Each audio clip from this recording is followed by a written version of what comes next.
Hi, I'm Fiona. Hi, I'm Tahreem. Hello, good morning. I'm Ron. Can you tell us a little bit about yourself? I'm Ron Hadley, and I was born a long time ago, in 1924, that's millions of years ago. And I was born in a little place called Oldbury, which is on the other side of Birmingham from here, in toward the Black Country. And I had a good, happy home, a good family life. Father was very active with us, and whilst he was very much in charge, the family grew up. I had 2 brothers and 4 sisters. I lost both of my brothers during the war. And to go back to the war, I was called up at the age of nearly 17, and it was such a shock to me to be taken from my home. I received a letter one day that said, "You will report it wherever," and I went to Budbrook Barracks in Warwick, where I had initial training lasting 10 weeks, and then we were what is known as posted out to units, and my first posting was into Lincolnshire to the 8th Battalion Royal Warwickshire Regiment, and excuse me, feel uncomfortable when I'm in the house, you know. It does. And from there we did further severe training, and I moved down to Exeter at the bypass camp at the Royal Warwickshire Regiment, which was known as the 70th Battalion.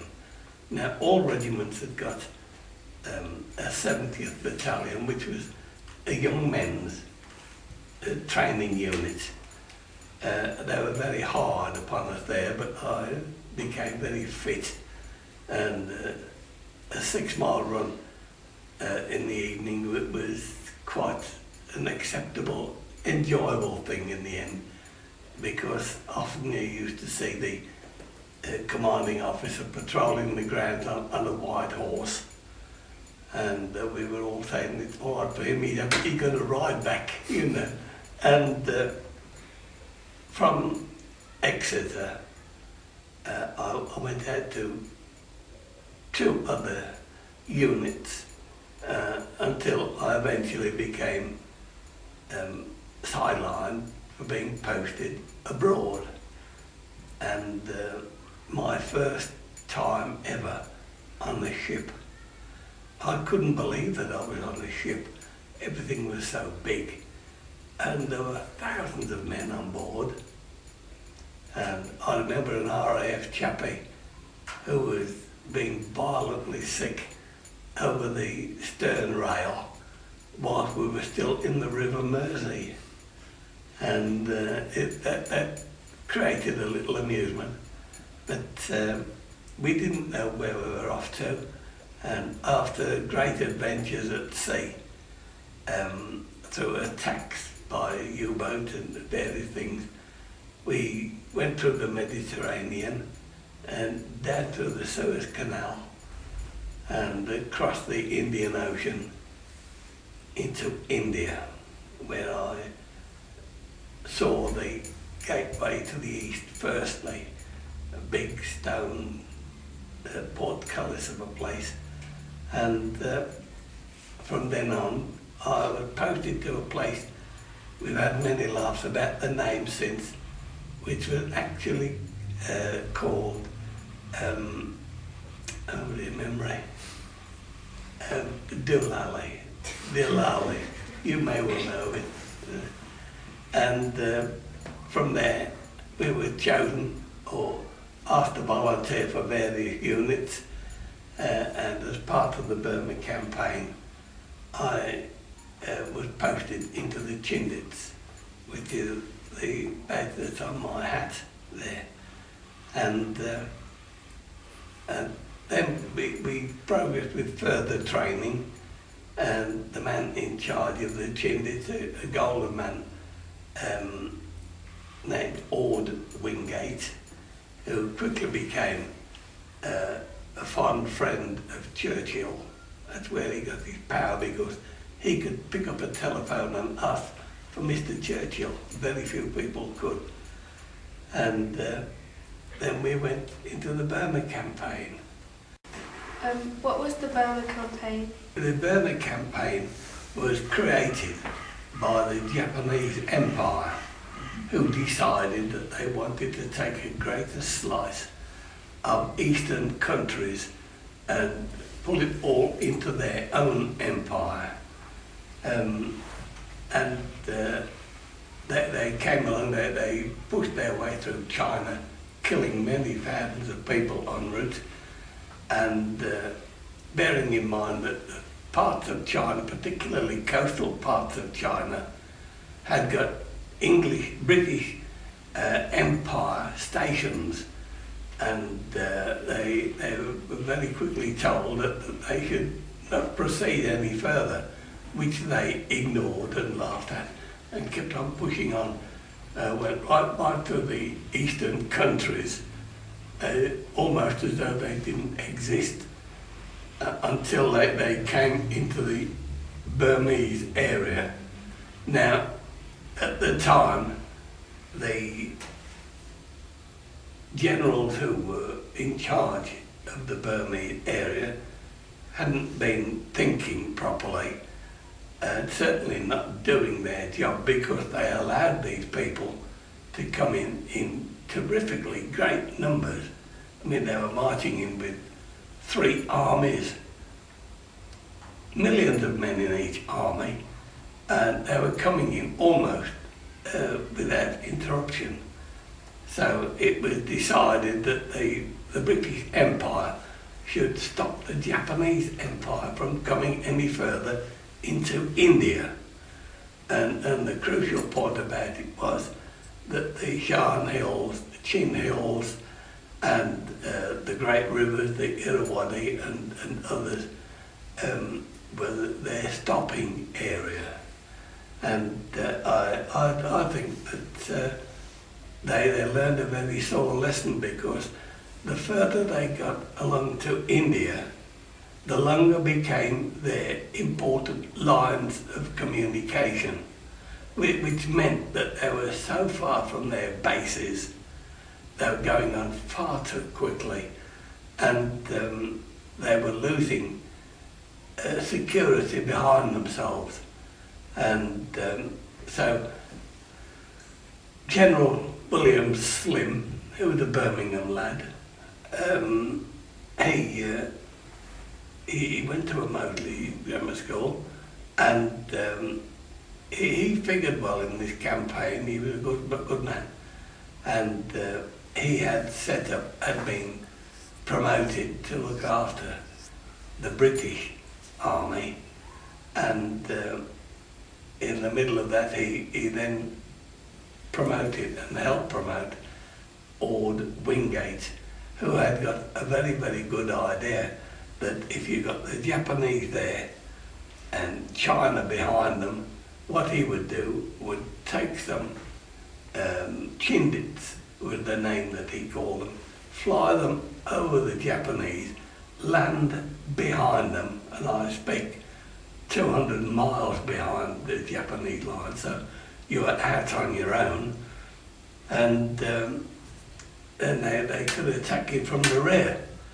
A very bold move, and the Chindits ran 2 operations. The first one, if you could call it this, was a trial, and he took 2,000 men, marched them into Burma through the Japanese lines without them knowing it, and started attacking from the rear, where he was blowing up bridges, railway bridges, which the Japanese were using, and stores, buildings that they'd go in and they'd help themselves to all the rice that the villagers had grown, and they were destroying stores, and then they pulled out the first Chindit campaign, and a little while after that, both Churchill and Roosevelt and Stalin approved that there would be another campaign by the Chindits, and they called it Operation Thursday. And Operation Thursday consisted of excuse me, quite a large group of men, because the Burma Campaign was run by an army looked after by Bill Slim, and it meant that they were the largest army of the British forces throughout the Second World War, mainly because what helped a great deal was the war in Europe coming to a conclusion, you see. They'd been very clever, and I'm very glad that they'd been very clever and won in Europe, because if they hadn't have won in Europe, there would have been nowhere for us to come back to. And we're talking hundreds of thousands of men stuck out in the Far East and got nowhere to go. However, Bill Slim, and he greatly revered by men. They speak with great fondness of him. He was a big chested fellow. He looked a man soldier, and he organised it such that as soon as the Chindits got back in on the second expedition, named Thursday, which boldly flew men in gliders, if you could imagine, flying in gliders over Burma and dropping down onto unprepared sites that people had photographed and seen from the sky and said, well, it looks flat, and you know, it had great problems with it, but nevertheless, I mean, in amongst the thousands of men that were dropped there were mules for carrying provisions, carrying radio sets and ammunition and other things. There were men, they got chargers, horses, which in the end turned out to be not so useful as the mules, but nevertheless they got them there for carrying wounded upon, because if you become wounded and were unable to march, I'm afraid they'd have to leave you. That was a clear instruction.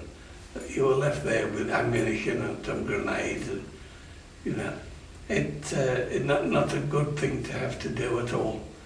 And eventually, the thing settled down largely by means of a gathering of all the forces. The Japanese 31st Army Group, which really consisted of 3 armies, came together at a point between Burma, or between China and India, called Burma, and on the middle of a high rising area was a town named Tahreem, and the battle there lasted for 34 days, and the object was that you could from here across the grass quadrangle there, you couldn't see your enemy, because everybody was so well hidden and camouflaged as we were, and the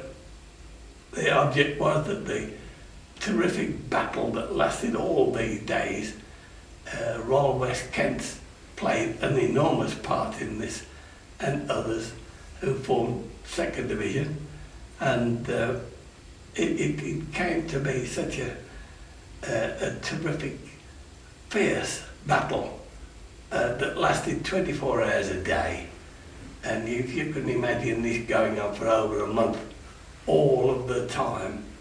It was an enormous battle, which is why we've got our own prayer on the matter. In the battle you're describing, can you explain to us what you were doing? We all had various duties. that changed day to day. And it changed from hour to hour, whether it was daylight or dusk or dark. Dusk in the evening was a very dangerous time, as indeed was the dawn. They're always very, if we wanted to do a patrol, they would go out by dawn or dusk, and it was a very dodgy time. And the troops that had been brought in by glider were also accompanied by men who marched in. I was one of the latter, and we did a 300-mile march before we got in. We set off long before the gliders, of course, but crossing rivers was an enormous thing. You could get a river, I remember the Burma River, which was quite wide. We couldn't see the other bank, couldn't see them at all. And you've got to take men and mules, who were a wonderful piece of thought, because of the weight they could carry. And the muleteers came to love their mules like somebody would love a good dog. There was such an affection between them, and it meant that men and mules were hard to separate, and they looked after each other very, very well. And without the mules, who could, with a full pack on, and you're looking at 1.5 hundredweight, or what the equivalent in pounds, on each side of a mule. If a man could climb up a hill, up a slope, on his hands and knees, a mule would follow him, could climb up carrying this enormous weight. And they quickly became very good friends to us all because of the usefulness. We did lose some mules, and there were many tears when men had to dispatch their animal for one thing or another, or a mule had broken a leg or something like that, you know.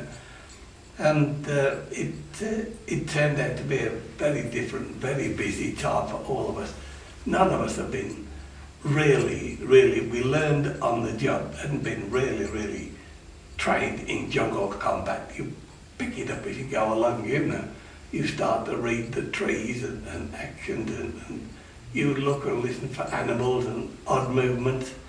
I've in mind a patrol that I was on, and we got 3 Gurkhas with us on this patrol. And the one chap who was by the side of me, and suddenly he disappeared. He half mumbled something to me and disappeared into the bush. And about 300 yards further on, he came and joined the group again, and where have you been, you know? And he laughed it off, and I looked at the back of his pack, and there was dangling out of the back of his pack that he got on his back, the head of an animal that looked like a goose. He'd seen a bird on the side of his bed, he got his supper. And they were very lively people, very good to be with. You felt very safe with them. And while we supported them so well latterly in the last few months, it gradually became clear to us that things were going to alter by the virtue of the Tahreem battle. And from the Tahreem battle comes the important verse and our prayer. Can you recite the prayer? Put that on. And the prayer is a very old Greek prayer, and it goes, the Tahreem epitaph of Burma. When you go home, tell them of us and say, for your tomorrow we gave our today.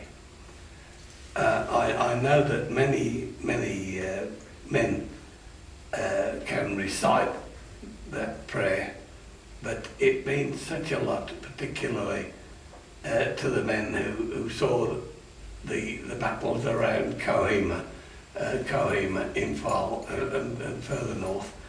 That they were all deadly battles in as much as the fighting went on day and night. Now, if I can go back a little to the Chindits, the Chindits' total effort in this, which was run by Wingate, and he had got some dedicated brigadiers with him, and the brigadier was obviously in charge of a brigade, and the brigade was forced to march in single file everywhere.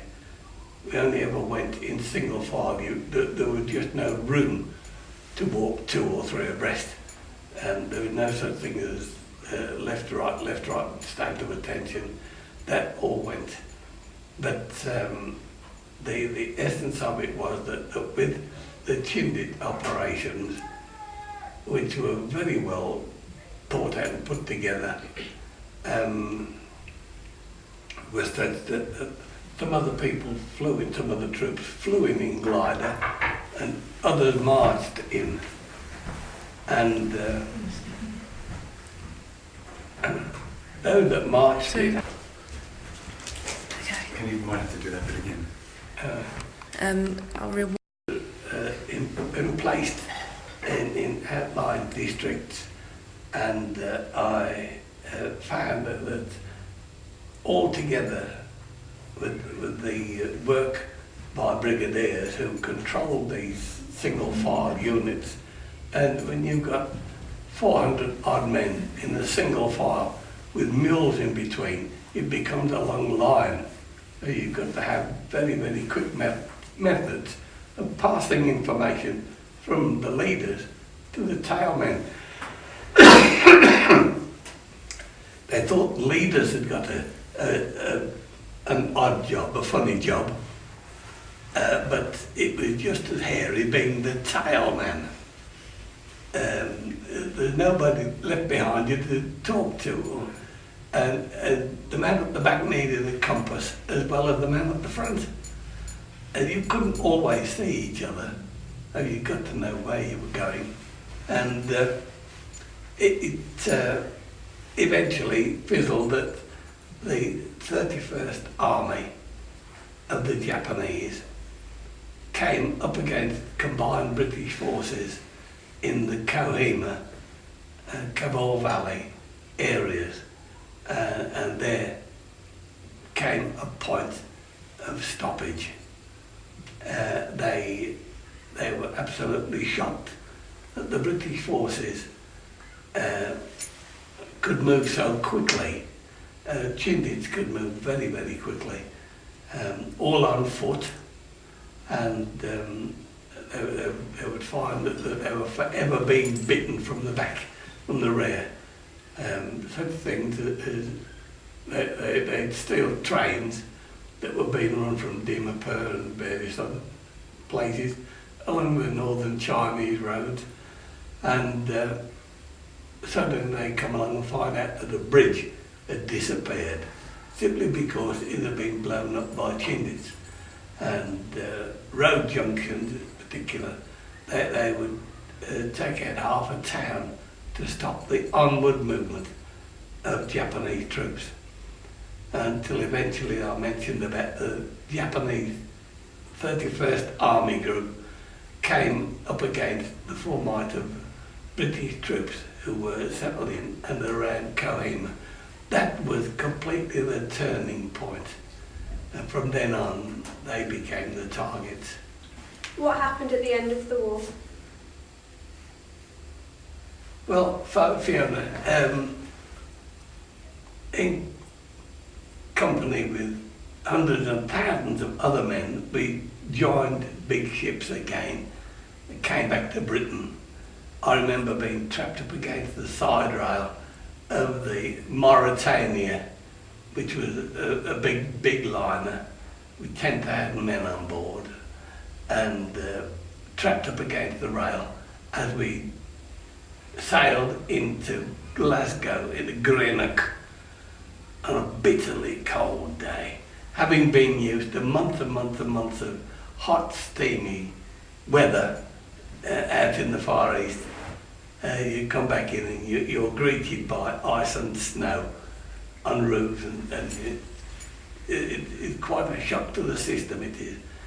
And from there, I was taken down to Guildford, where I was at that time serving with the Queen's Royal Regiment, and there we went down into the Guildford barracks, and we met people who were proper soldiers, who could shout left, right, and then we were all given, I think, about a month's leave at home.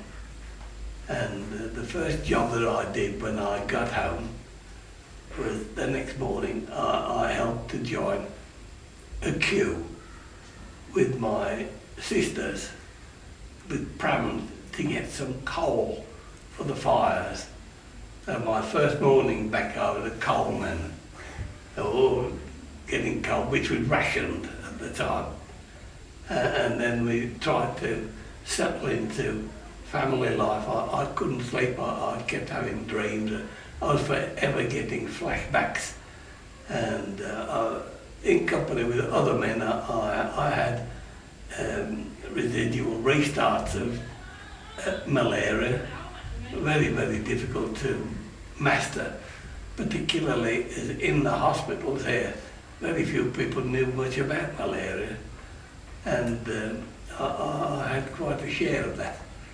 And then eventually they decided they didn't need my bones and body anymore, and went back to Guildford, and I was presented with a light grey smashing suit and a Mac and a trilby, which I'd never worn a trilby in my life, and put on a train and you're free to go home, but you will serve with the colours for 20 years.